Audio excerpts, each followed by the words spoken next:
Það að tapa á móti Haukum, hvernig svona líður með leikinn? Mér líður nú bara bölvalega með þetta. Þetta var bara alls ekki gott.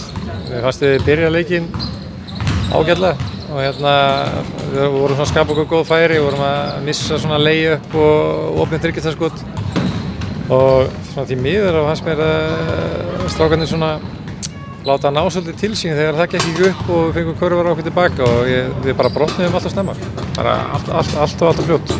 Ég skoðaði tölfræðina í hálfleik, þá varum við með 2 af 18 í þriggjastiga og helmingi færri frákast en Haukar. Það lítur að vega þungt í þegar þeir eru 25 stigum undir. Já, það voru náttúrulega mun fleiri varnarfrákast í boði þeirra megin heldur en okkar megin því að þeir bara hreinlega voru að hitta betur.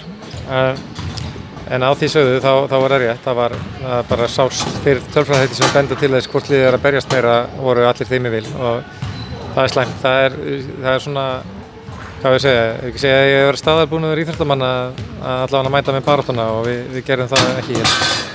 Stánaði með seinna hálfleikinn? Nei, ég held að svona í seinna hálfleik það hafi nú bara svona bæði lið svona einhvern veginn verið að halda í horfinu sko. Jú, ég var ánægður með yngri strákarnir sem kom inn á og voru svona virkilega að láta Haukana svona hafa fyrir því. Ég fannst Friðrik vera öflugur sóknarlega og en þú veist svona heilt yfir þá eigum við bara að vera súrir með þennan leik. Það var örugglega að tína til einhverjar ástæður, einhverjar COVID-tengdar og eitthvað álíka en þú veist það skiptir ekki neinu máli upp á það að koma að berja sko. Það ætti frekar að þjappa hópnum meira saman og að svona vera til þess að leggja meira harðar að sér. Bara áður fyrir í COVID-tengt, tæknivilla sem þú fær, fyrir hvað það? Ég er nú svona eiginlega búinn að klára það bara við hann Jakob. Ég spurði hann bara spurningar og veist, bara, ef ekki bara segja, maður eigi ekkert að spyrja alltaf margar spurningar þegar maður er að þjálfa. Og ég held að við höfum bara báðir mátt vanda okkur aðeins betur í samskiptum akkurat þarna og við eiginlega sættumst á það eftir leikinn, þannig að við látum það bara, þar við sitja. COVID-tengt, hvernig staðan á Dino? Hann bara, var mættur á bekkinn, núna tekur bara við endurhæfing, bara koma sér aftur í form, það er voðalega lítið hægt að segja með hvernig það verður.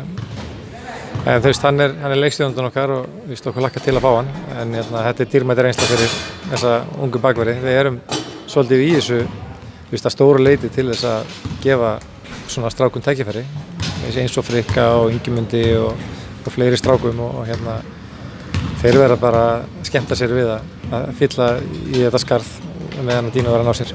Sæti í úrslitakeppni, það ykkar markið?